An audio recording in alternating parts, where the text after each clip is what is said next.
Bună seara, doamnelor și domnilor! Vă invit să vedem în astă seară împreună filmul intitulat Ceaușescu, Ascensiunea și decăderea lui. Filmul a fost făcut în anul 1991 de canalul de televiziune BBC, canal de televiziune britanic, și de canalul de televiziune american PBS. Autorul filmului, domnul Edward Baer, este astă seară în studio și după ce vom vedea împreună filmul, îl vom comenta împreună cu autorul filmului.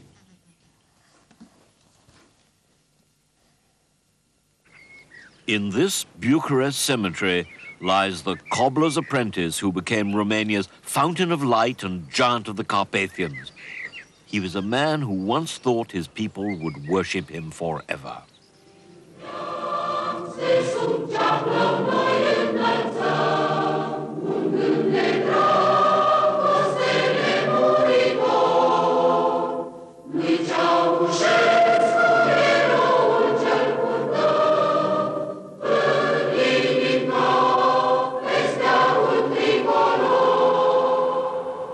Today, all that's left of Nicolae Ceausescu is the image of one of the most despised dictators of modern times. Who was Nicolae Ceausescu? Was he really a monster? And did he deserve his horrible end?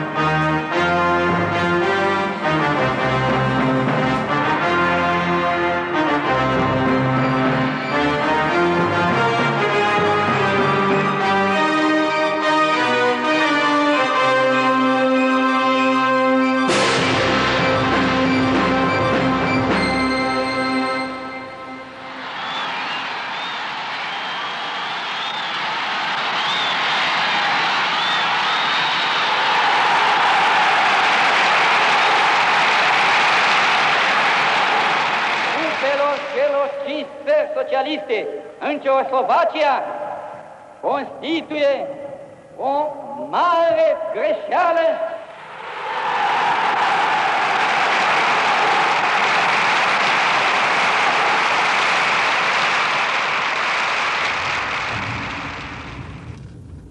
As a correspondent in 1968, I had witnessed Ceausescu's extraordinary popularity after his defiance of the Soviet Union had made him a hero to his people and in the West. A year after his death, I drove to his hometown. I wanted to look at the myth he had fabricated in his lifetime and find out why things had gone so wrong.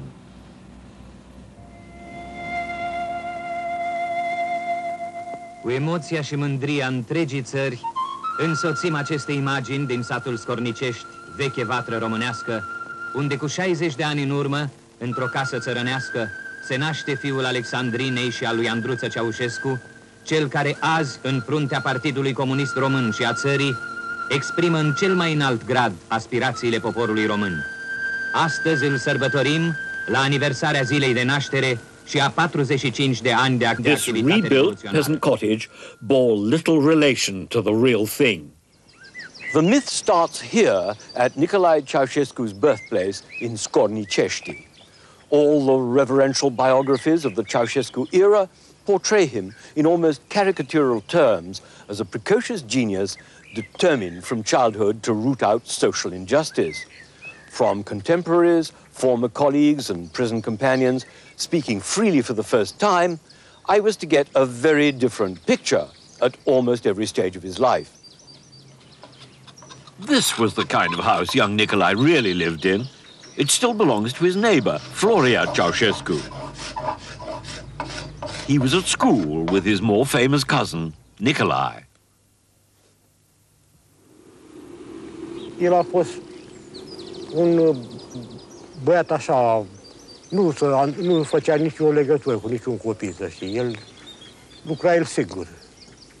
Nu avea legătură cu nimeni. La școală învăța foarte bine. Învăța nici bine, nici rău, că nu avea cine educa. Om ascuns, ca să spun așa, avea în sufletul lui ascuns. Unable to vent their rage on Ceausescu himself at the time of his death, a Scornicești mob marched on the cemetery, desecrating the tomb of his father Andruța. This patriarch, father of 13 children, Nicolae was the third, was now revealed to have been the village drunk, his wife the saintly victim of his violent outbursts.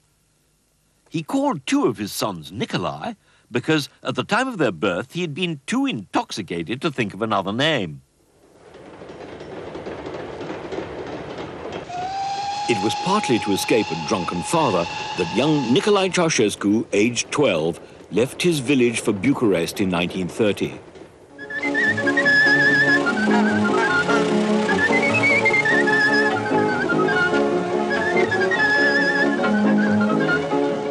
Bucharest of the 1930s was one of Europe's most cosmopolitan capitals, the Paris of the Balkans. But young Ceausescu had neither the background, nor the education, nor the financial means to enjoy any of its delights. This spectacle was to fuel nothing but alienation, resentment, and rage.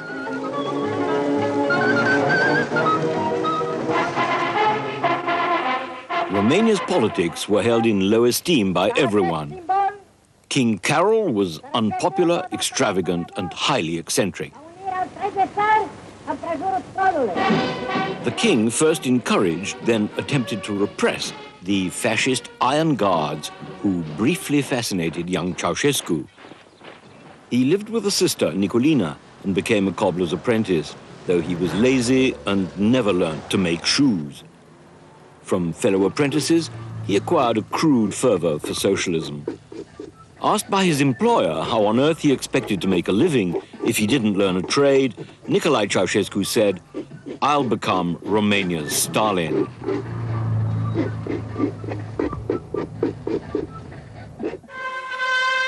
Școala în care învățase cu atâta sârguință în sat continuă. Voința de instruire se învine acum cu setea arzătoare de dreptate socială. Tânărul muncitor stăruia îndelung asupra filelor incandescente ale cărților luptei de clasă, ale teoriei socialismului științific, ale filozofiei comuniste. I found further evidence of the myth in the now closed Museum of the Romanian Communist Party. Ion Ardeleanu, its director, had been one of the myth makers. He had kept a secret file on the real Ceausescu and had a document which showed that Ceausescu's first brush with the police at the age of 15 had been for street fighting and not, as later alleged, a political confrontation. A year would pass before Vasile Dumitrescu recruited him into the tiny underground Communist Party. Prima mea impresie era un copil de la țară venit, îmbrăcat țărănește, ca țărani săraci, cu un ciorap tras până peste niște pantaloni rupți, cu niște bocanci, cred că de 2 ori mai mari decât el, care ținea tot un bocanc așa de mare alb de la meșterul lui, să-l cârpească cu o sulă, tot înțepa în el acolo, cu o sulă. Asta era bietul copil Ceausescu de atunci. În plus, mai era și bâlbâit, nu putea să spună 2 vorbe. In 1936, aged 18, young Nicolae was arrested after distributing communist pamphlets and taken to Brașov, Transylvania, for a mass trial before a military court. Ceausescu craved to be the center of attention. His behavior at the Brașov trial was an early hint that this small-time agitator possessed an iron will to claw his way to the top. George Matescu, a journalist who covered the trial, expected him to be acquitted. Ceausescu era atât de neastâmpărat, atât de obraznic, încât a creat o atmosferă de nemulțumire. Dar a influențat tribunalul militar și prin aceea că sentința a fost destul de aspră, nu le interesa niciodată, chiar în proces, decât atitudinea lui, situația lui.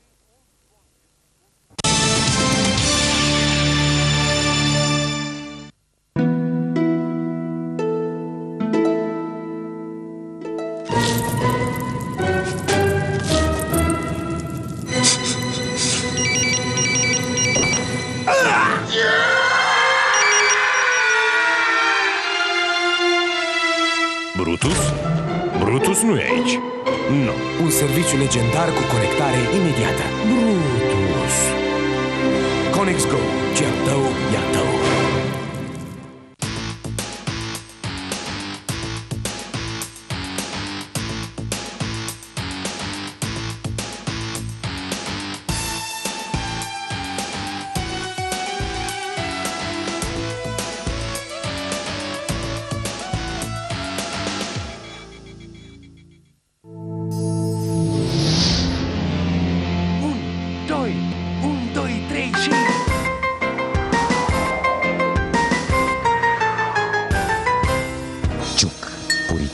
Într-o nouă formă.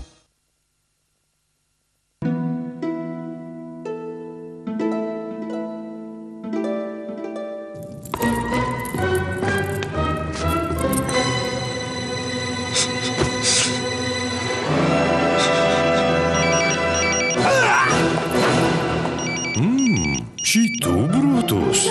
Un serviciu legendar cu conectare imediată. Conex Go.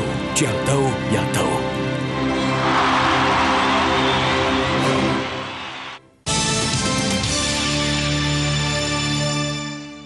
He was sentenced to 3 years in Doftana jail.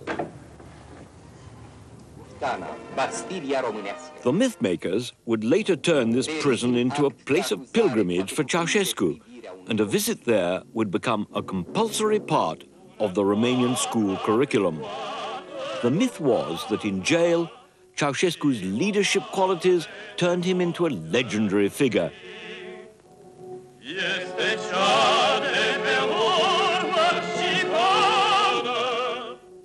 In fact, he was a mere protege of senior communists who undertook his education. He acquired a smattering of Marxist-Leninist dogma from old books still on the prison library shelves today. He memorized texts his fellow prisoners said he did not fully understand. Here, he met the leaders of the Communist Party for the first time. One of them was the trade unionist George Apostol. Seara la închidere, când se făcea control la fiecare celulă de către gardieni,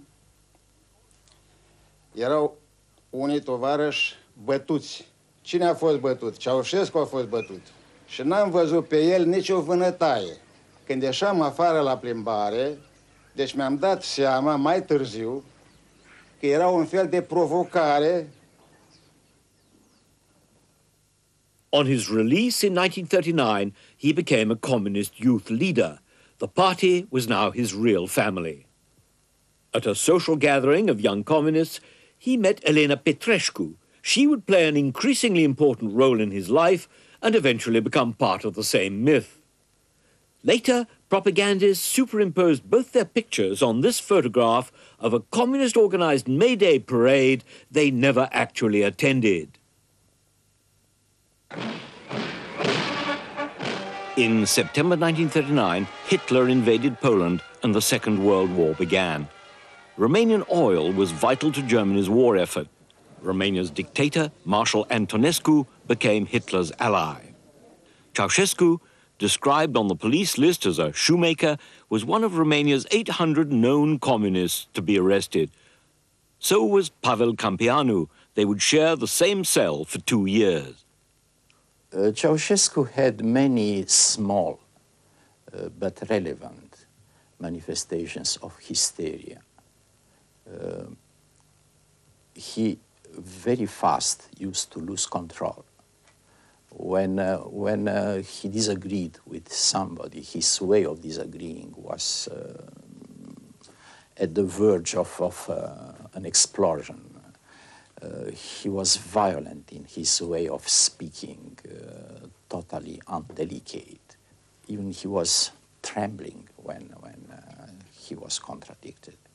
But he had natural intelligence. He was very courageous. He was very devoted to the cause.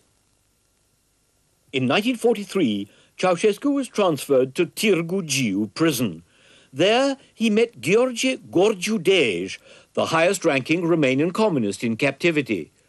Ceausescu made himself indispensable to him in all sorts of ways. A fellow inmate, Eugen Rusu, witnessed it all. Era un tânăr bâlbâit care nu atrăgea atenția cu nimica.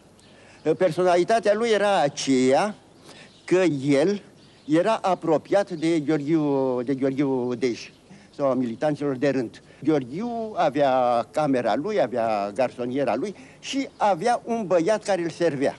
Acest băiat de procopseală era NICOLAE Ceaușescu. Advancing Russian troops entered Bucharest after an anti-German coup staged by King Michael, Carol's son, on August 23rd, 1944. Watching the Russian army's victory parade in Bucharest, Ceausescu, now free, must have known his whole life was about to change. For even before Yalta, Churchill and Roosevelt had agreed to Romania becoming a Soviet-dominated puppet state while insisting on free elections. Ceausescu was on the road to real power at last. He ran for office in the 1946 elections, which the communists, thanks to stuffed ballot boxes, won by a landslide. Minutes after this appearance in the town of Slatina, an event occurred that should have put an immediate end to his political ambitions.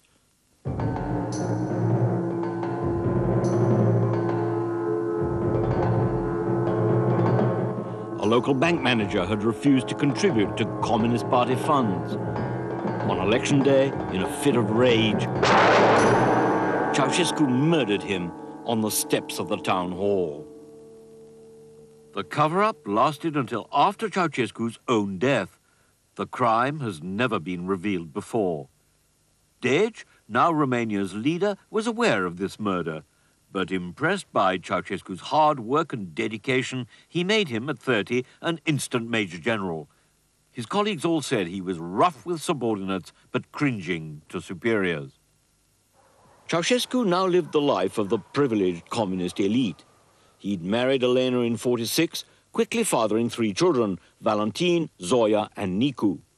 Colleagues noted Elena invariably ruled the roost at home, was invaluable to him as he rose up the party ranks, and helped him control his stammer. In the early 60s, Dej started moving Romania out of the Russian orbit, becoming popular in the country for the first time. But in 1965, Dej learned he was dying of cancer. Ceausescu felt such an opportunity should not be missed. The infighting that took place inside the palaces of top Romanian Communist Party leaders was usually a closely guarded secret. But 2 leading contenders told me how, as Georgiu Dej lay dying behind these walls, Nicolae Ceausescu outmaneuvered them, even though he was not the front runner to succeed him. In this secluded lakeside mansion, in the final weeks of his life, Dej made a dramatic decision which might well have changed the course of Romanian history. He decided to ditch the overeager Ceausescu. George Apostol, the chief contender, claimed that in the last few weeks of Dej's life, he became the heir apparent. Înainte cu 3 luni de a muri, știind că este bolnav, să se convoace o plenară a Comitetului Central a Partidului Comunist Român și să preiau eu această funcție în conducerea partidului. Însă această plenară nu a mai putut avea loc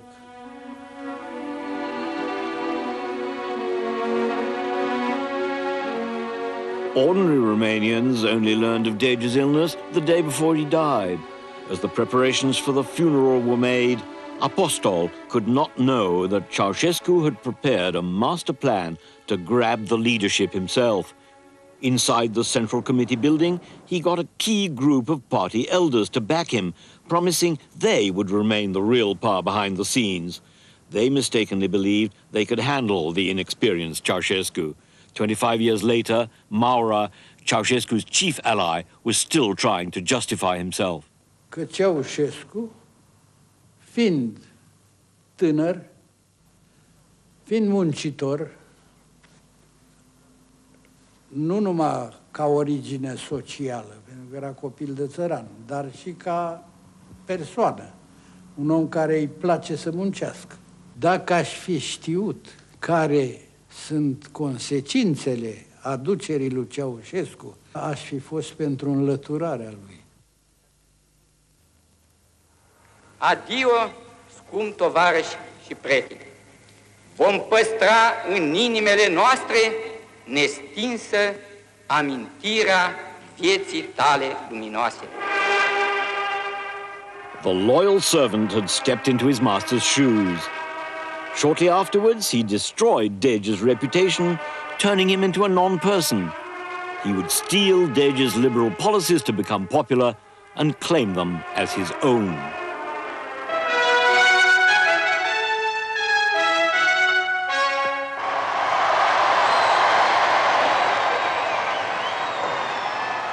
A masterstroke 3 years later was a visit to Prague in August 1968.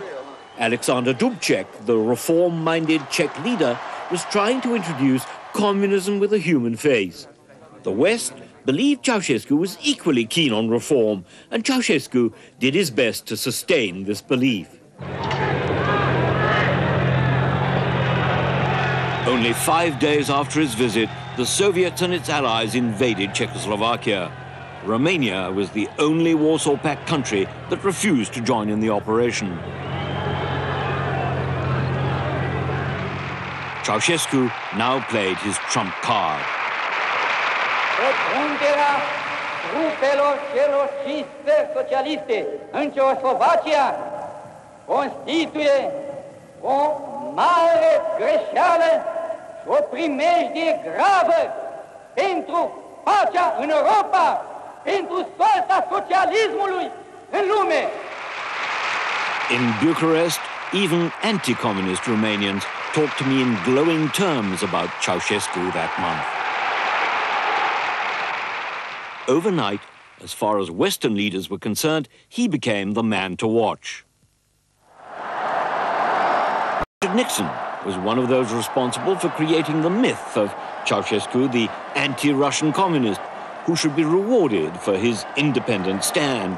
But few realized Moscow's reaction never went beyond mild exasperation.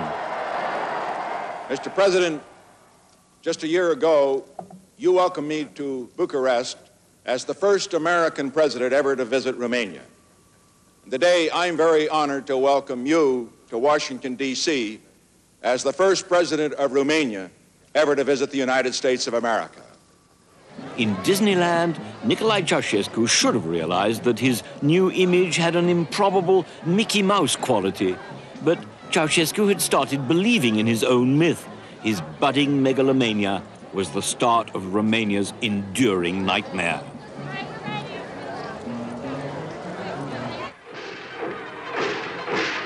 The turning point came in 1971 with his trip to China. He reveled in the welcome.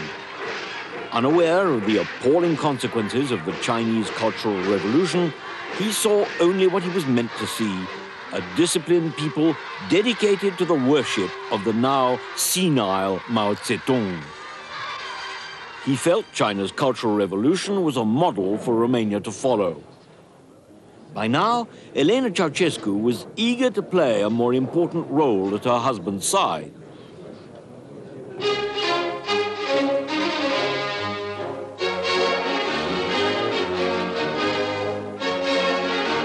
Chiang Ching, Mao's wife, lost no time convincing Elena she should become more of a power in her own right.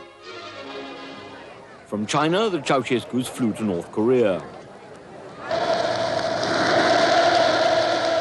The personality cult of its leader, Kim Il-sung, was on an even more grandiose scale. The Ceausescus were suitably impressed. 3 years later, in 1974, showing signs of growing egomania, Ceausescu made himself president. He told one of his ministers, "A man like me comes along only once every 500 years. Despite his rift with Moscow, he remained a Stalinist in economic matters. On paper, Romanian economic growth was staggering, and he had no trouble raising money from Western banks.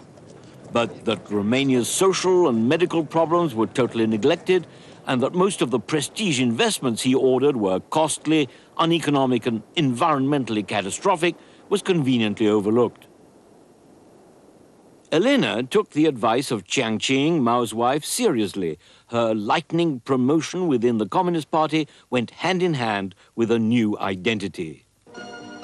Am redat sub conducerea directă a tovarășei academician, doctor inginer Elena Ceaușescu, președintele Consiliului Național al Științei și Învățământului, savant de reputație internațională, o firească încredere a omului de știință român în marile posibilități creatoare ale națiunii noastre.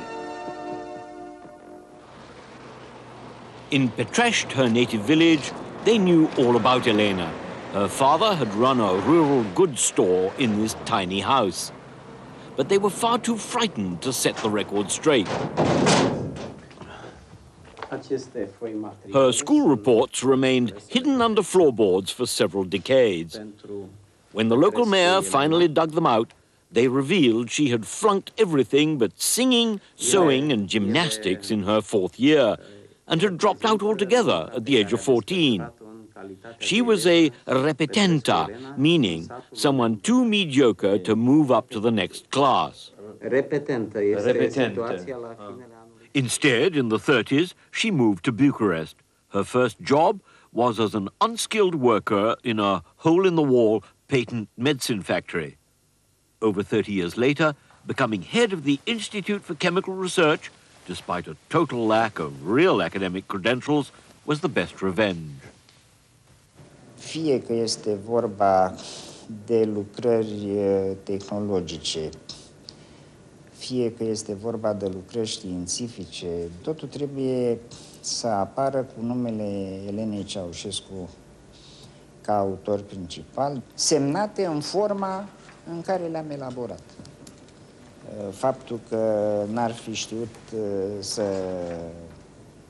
pronunțe corect formula apei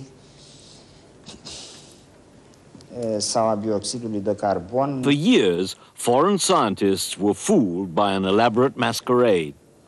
I was told that Mrs. Ceaușescu liked, I shouldn't even say Mrs. Ceaușescu, that Comrade Ceaușescu liked very much to consult everybody in her team about the answers, that the answers were supposed to be collective, not individual. So whenever somebody in our meetings, a foreign delegate, would ask a question, I was supposed to first wait for Mrs. Ceaușescu to say the answer, and then somebody else in her entourage would say a different answer. Mrs. Ceaușescu would sometimes repeat what that person said. Then I was allowed to translate. But actually, it was translating from the other person, not from Mrs. Ceaușescu directly. She had some papers in front of her. She sometimes consulted the papers, but her answer, I was told, I was never allowed to translate. The personality cult pageantry staged for the Ceaușescus had begun with somewhat amateurish parodies of the Chinese and North Korean models.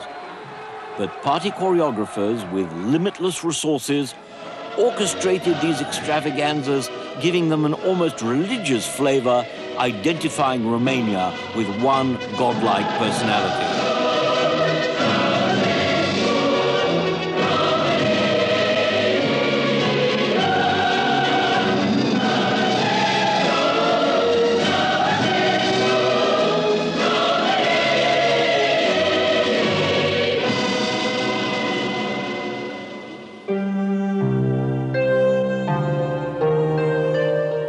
Romanian artists outdid each other in commemorating the virtues of the perpetually youthful-looking couple and their mutual love affair with the Romanian people.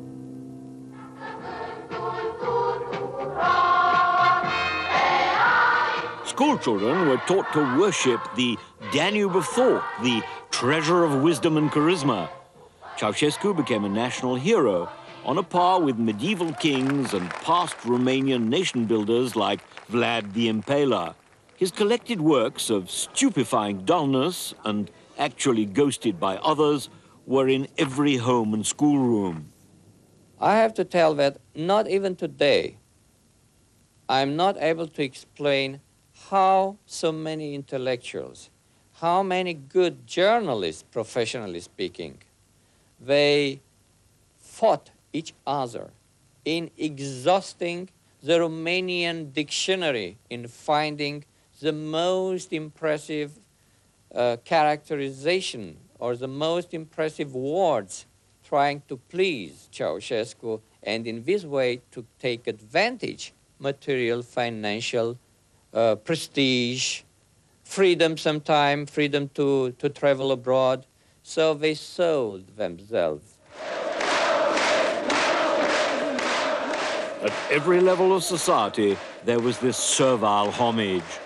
It was all part of Romania's instinctive deference to authority, a traditional feature of its past.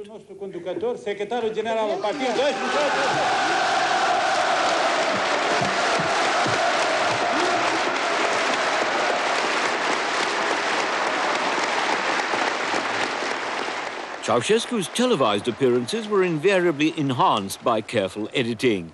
This was supervised by a special protocol unit, and this film editor's sole task for over 20 years was to remove all his flaws. Dar fiind vorba despre Ceaușescu și fiind vorba despre bâlbe și consoane repetate și grimase ale feții, erau foarte dese și deci munca era enormă. Pentru a nu fi alături de Ceaușescu nimeni mai înalt. Avea întotdeauna grijă ca toți operatorii care îl filmau să nu fie bărbați înalți. Nu suporta nicio prezență feminină alături de ea. De câte ori se montau filme în care apărea și ea, totdeauna trebuiau, cadrul în care apărea ea trebuia să fie flancat de cadre în care apăreau bărbați. Îți mai spun încă o dată. O nouă provocare? Nu. De data asta o ofertă. Dublu decât aveai până acum. Ceilalți știu. Vorba merge repede în rețea. Stop! Repetați tot! Acum, noile tarife în rețea sunt la jumătate de preț. De aceea, nu ne costă să-ți mai spunem o dată. Acum sigur a fost bine. Alo te provoacă la dialog.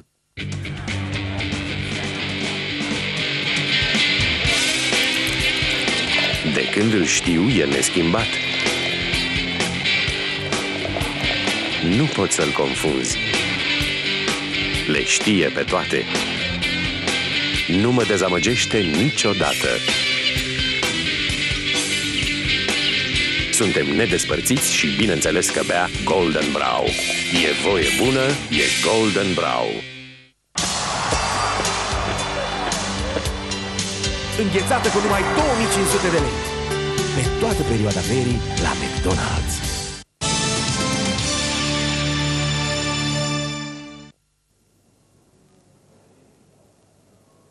The presidential couple's craving for world recognition was all part of their growing need for adulation. With no lack of invitations from all over the world, they'd stick pins in this globe at random to determine where to go next.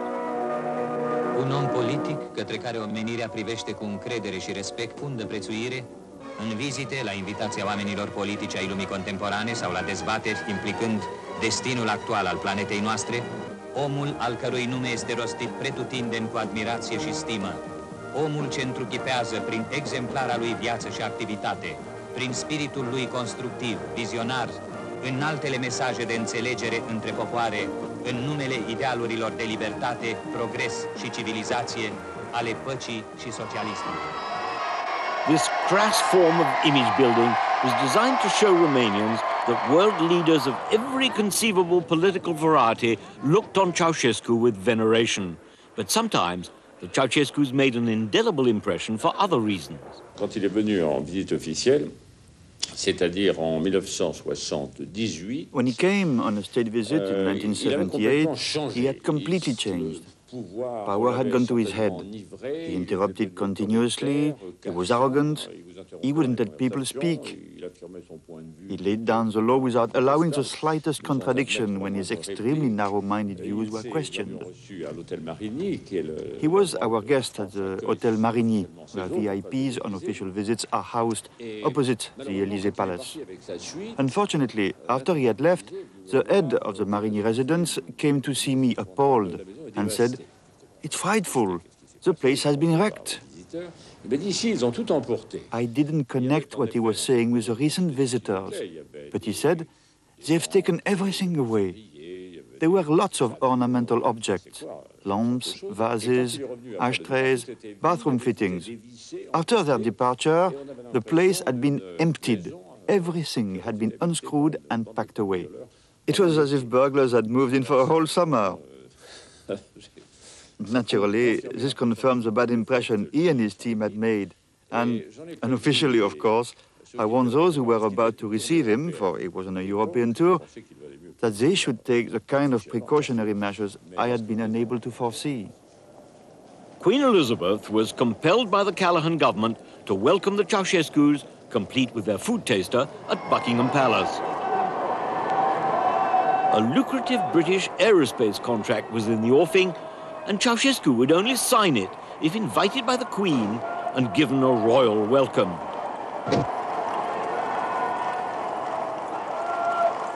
Sergiu Celac was the Ceausescu's interpreter.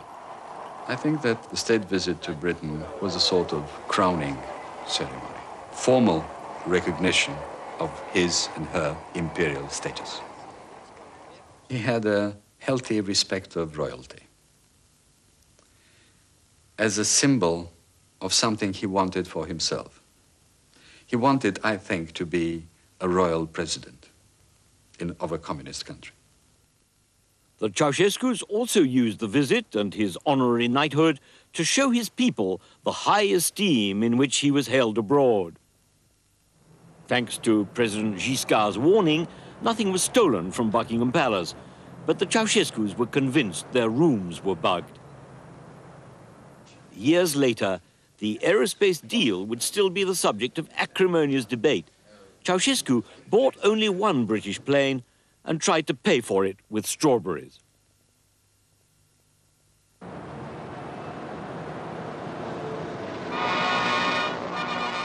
Other hosts turned out to be even more gullible. The people of the United States are honored by having as our guest a great leader of a great country. Their influence as Romanian leaders throughout the international world is exceptional.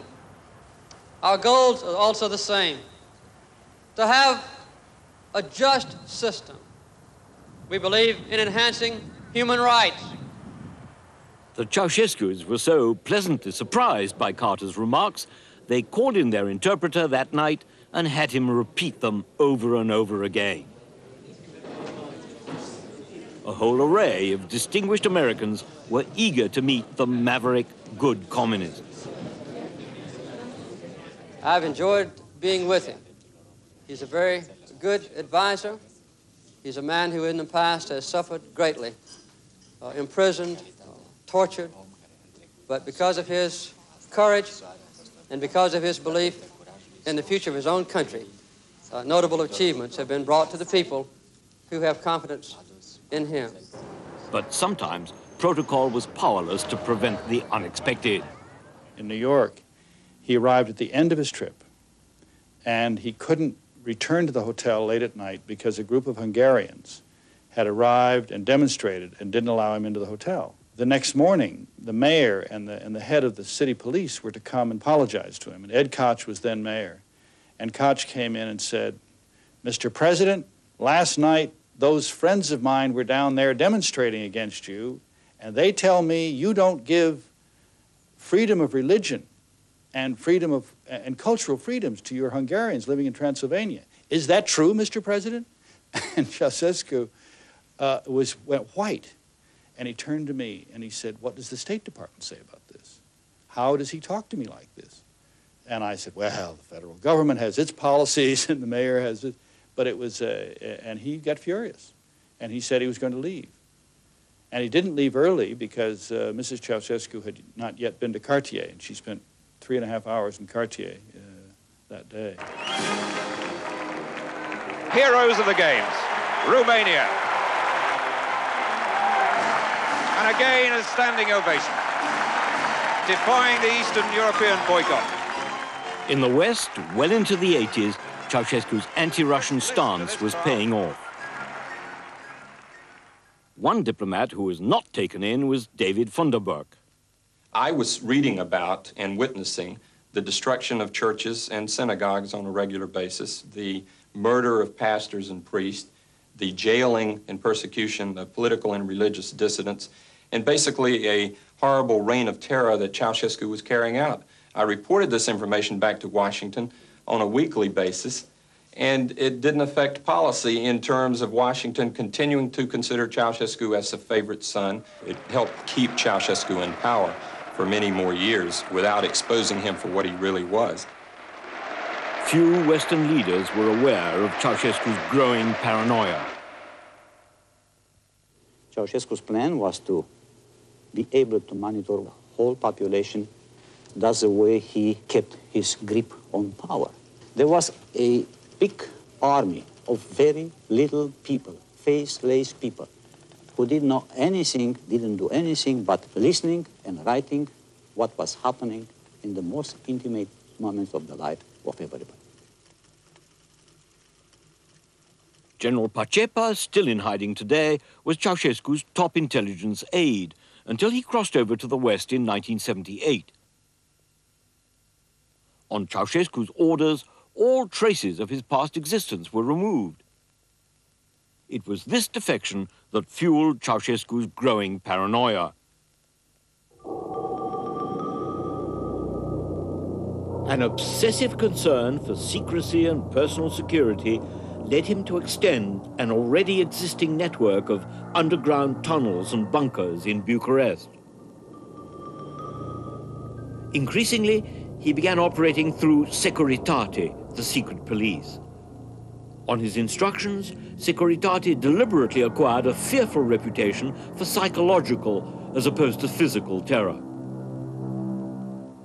Romanians believed that in any workplace, at any social gathering, half the people present were spying on the other half for Securitate.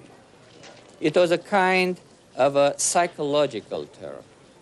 Try to imagine a huge apparatus spreading rumors, spreading the feeling of fear and terror, like creating a psychological atmosphere in which common people used to think that if they will try to do the smallest gesture, insignificant gesture, which can be identified as an opposition to the political regime in Romania, and especially to Ceausescu, they will disappear. Securitate also guarded the Ceausescu's collection of stately homes. All over Romania, the couple appropriated the finest residences, retreating into their reclusive private world. The interiors were interchangeable in a kitsch French Renaissance style. This was one of 40 palaces. Huge ballrooms were decorated at enormous expense and used only once every 10 years. After visiting Versailles Palace, Elena developed a passion for chandeliers. The bathrooms reflected their increasing obsessions with health and status.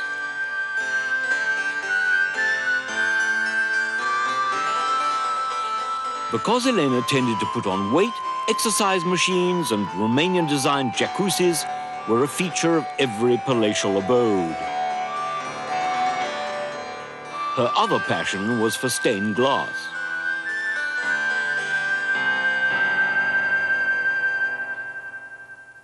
Every night, wherever they happened to be, they watched a movie. He was a Kojak and Columbo fan. She liked romantic costume dramas. Both adored The Great Gatsby, which they saw over and over again, sometimes as often as once a week. The Gatsby lifestyle, filmed by Securitate for their home movies, became their dream come true.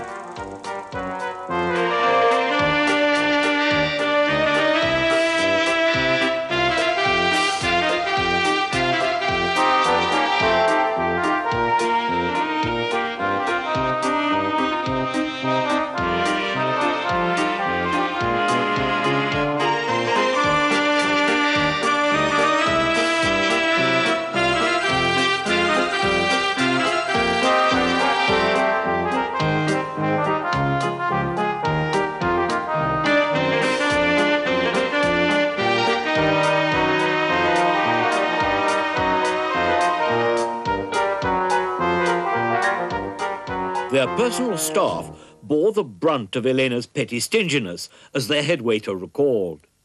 A fost o situație în care Nicolae Ceaușescu, în urma unei sărbători a ziua numelui, a luat tortul de pe masă, tortul aniversar, și mi l-a înmânat, mi l-a dat ca să-l împărțim personalului.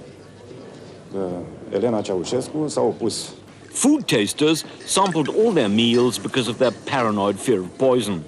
Minute portions of everything they ate were sent to laboratories and analyzed. The fiction of an exemplary family life was maintained. But Nicu's scandalous playboy excesses were talked about in hushed whispers, as were Valentin's strained relations with his parents. With their daughter Zoya, they put on a public show of affection. But, as she told me, the family tensions were considerable. Au fost în mare măsură puși de mama mea să ne supravegheze pe noi toți copiii dintr-o, cred, grijă, dragoste, se poate spune oricum exagerat. Deci, normal că cei de la securitate puteam să facă orice, nu puteam să facă nimic. În schimb, cu părinții mei, dat fiind informațiile pe care le obțineau prin cei de la securitate, am avut destule neînțelegeri. As the excessive power continued to impair Ceaușescu's judgment, he came to believe he was above human frailties and didn't need medication. El, de fapt, făcuse un tratament incorect al diabetului, că nu acceptase niciun tratament. El era mai iritabil, era un tip care nu mai credea în nimeni, nu se mai lăsa influențat de nimeni. Singurul om cu care putea să mai vorbească era soția lui, Elena Ceaușescu. Ideea că puterea transformă până la urmă, în sfârșit, de fapt, nu ridică, ci părerea mea este coboară sau chiar poate să distrugă un om. Că muncea mult, că era activ, este adevărat. Cred că nu mai avea discernământul, poate forța. A încercat să conduci singur o țară, chiar atât de mică cât e România asta, mi se pare deja o exagerare, mi pare deja... Cred că asta a fost greșeala esențială. The most striking example of his megalomania was the way he pursued his one single-minded hobby. Every regional party secretary knew his career depended on the way he organized Ceaușescu's shooting parties. Nicolae Ceaușescu nu-l interesa, practic, în esența vânătorii. Îl interesau trofeele cât cele mai mari. Practic nu îl interesa esența vânătorii, plăcerea de a vâna, doar mărimea trofeelor. În momentul când apărea, într-adevăr, un trofeu mare, era chemat și Nicolae Ceaușescu pentru a-l împușca. Ursul, practic, venea pentru mâncare, era împușcat. Ceaușescu would be informed, and when the poor animal blundered into view, expecting lunch, Ceaușescu would be there with his gun to claim the biggest trophy. His favorite rifle was a present from Queen Elizabeth. He even imported polar bears, but they died before he could kill them. A Securitate cameraman was very nearly killed recording this massive boar hunt. To prove his marksmanship, Securitate faked this film, including the clumsily added gun flashes, showing him killing a wild boar with every shot.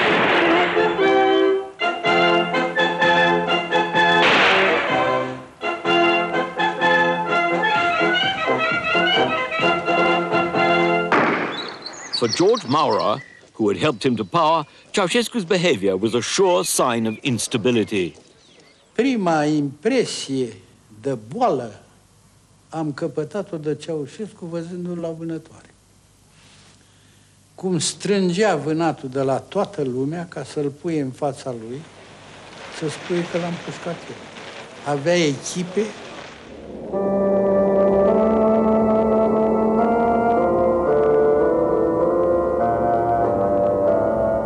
in the rows of slaughtered animals was proof of his mastery over at least some of the elements around him.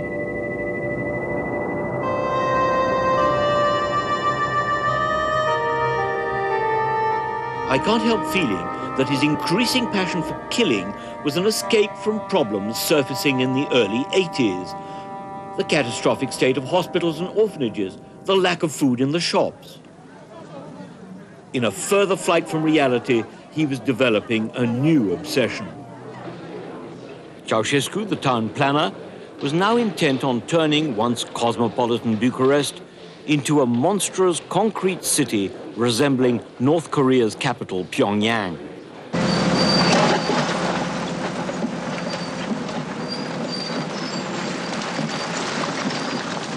From 1984 onwards, 1/5 of old Bucharest simply disappeared, along with 50,000 homes. The showpiece of renovated Bucharest was the House of the Republic. The Avenue of the Victory of Socialism was deliberately designed to be broader and longer than the Champs-Élysées in Paris. The largest building in the world was intended as Ceausescu's posthumous legacy to an admiring nation.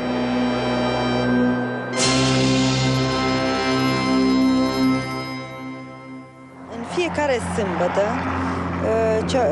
Ceausescu avea în program de a vizita șantierele Bucureștiului. Adică îl interesa absolut tot ce era șantier și ceea ce începuse să se construiască. Noi eram extrem de obosiți înainte de vizită, pentru că pregăteam șantierul. Avea o forță vitală absolut excepțională. El era foarte atent la absolut toate detaliile. Nu se poate spune din primul moment că este vorba de o lipsă de decizie a lui Ceausescu, ci de o schimbare a unor decizii pe care le dădea. De asta s-a inițiat o nebunie, aș putea spune, o nebunie a machetelor la scară naturală. Noi, ca arhitecți, am încercat să luăm aprobările pe machete mici, machete mai mari care The sheer scale of this completely useless architectural white elephant was enough to call the Ceausescu's sanity into question. But such was their grip on the country in the 80s that only a handful of dissident Romanians dared to speak up. In any case, environmental rape on an even larger scale was taking place in the countryside. To achieve a cultural revolution that had constantly eluded him and increase Securitate's grip, Ceausescu started bulldozing 5,000 villages and moving the farmers into flats. His goal was to turn peasants into workers.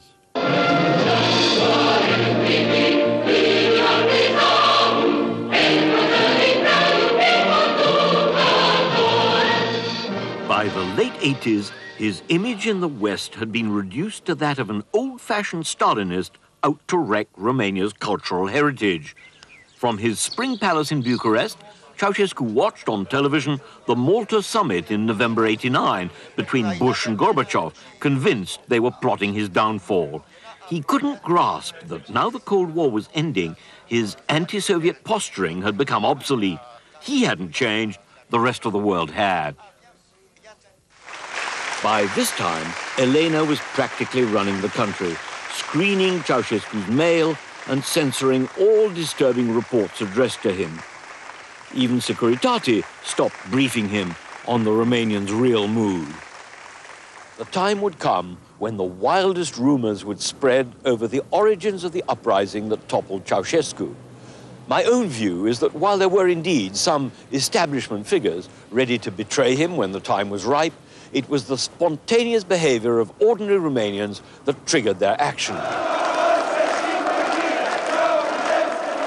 With disturbances in Transylvania already well underway, Ceausescu was unwise enough to hold a rally in Bucharest. So provocative was this that later it was believed some of his own advisors had set him up. For the first time, Romanians dared show their true feelings. Populare din București, considerând aceasta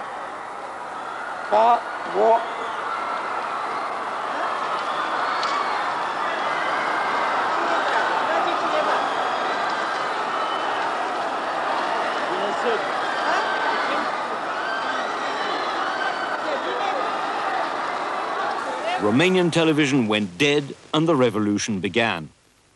Nu a spus nimănui nimic. S-a văzut că este complex schimbat în fizionomia pe care o avea de obicei și-a dat seama de marile pericol ce l-așteaptă și am impresia că a intuit sfârșitul său. With an angry rooftop mob closing in on them, the Ceausescus panicked and made their escape by helicopter, ignoring the network of tunnels that might have saved their lives. After they had left Bucharest, Romanians went on an anti-Ceausescu rampage as the army joined the revolution. Aware of the turning tide, their helicopter pilot ditched them by the roadside. Hours later, they'd been arrested and were prisoners in an army barracks, still unable to believe their luck had run out at last. Dotted around Romania were dozens of palaces they had never even bothered to visit. Now, their last 3 nights were spent huddled together, bickering on a camp bed in this tiny room. Major Tecu was one of the officers guarding them round the clock. Vrei să lupți alături de mine, să aperi cauza? I-am răspuns lui Nicolae Ceaușescu, zic că care cauză? Pentru că eu sunt de partea poporului acum. Dau un cont în bancă, uite acum, vreo 2-3 milioane de dolari, nu ți-ar fi bun? A început să mă mituiască. Nu mă așteptam ca din ceea ce știam despre el, conducătorul, marele geniu, să ajungă să mituiască un major al armatei române. At the farcical trial, their mutual dependency was their one redeeming feature. They remained true to type. He was stubborn, full of inarticulate rage. She remained almost to the very end a foul-mouthed, hot-tempered autocrat who terrified all those who had served her. We'll never know what the Ceausescus thought as they finally understood they were about to die. But my guess is that both remained so insulated from reality that despite this ultimate rejection of everything they stood for, they still believed that they, and they alone, were the victims of this tragedy.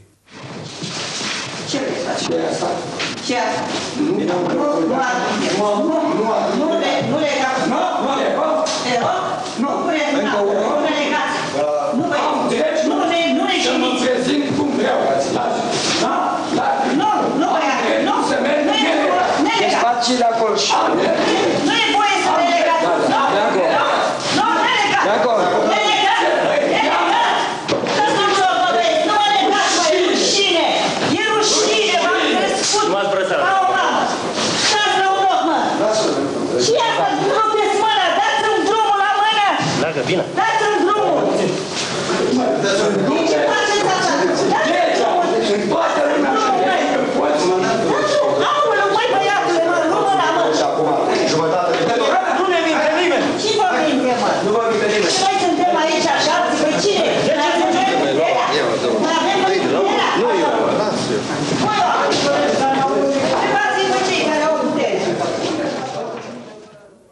A fost momentul în care au fost luați către, pe lângă zid, deplasați prin locul acesta, iar în momentul în care au ajuns la colțul clădirii, un soldat i-a zis, a încurcat-o, la care i-a zis, firarmă ta dracu.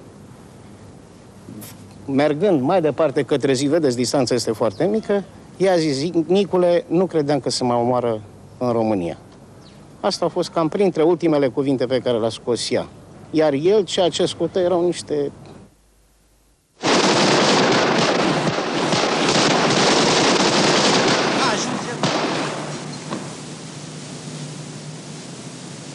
Nu mai trage nimeni.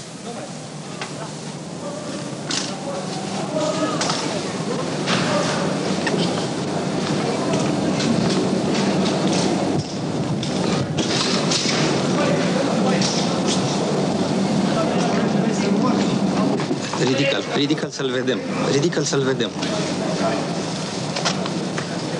Ridică-l. Mai sus capul.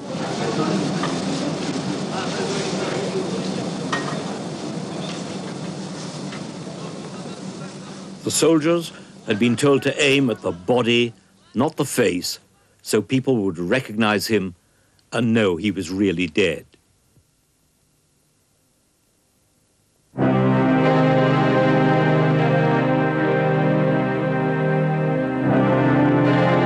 Hidden away in a cluttered Bucharest warehouse is all that's left of the Ceausescus in their glory. Gifts and mementos of their world travels, tokens of an era all those who helped foster the myth would rather forget. But as a veteran communist who witnessed Nicolae Ceausescu's rise and fall reminds us, the real legacy is elsewhere. That after 25 years of such a dictatorships, the legacy is not only economic, political, and social, it is also within us.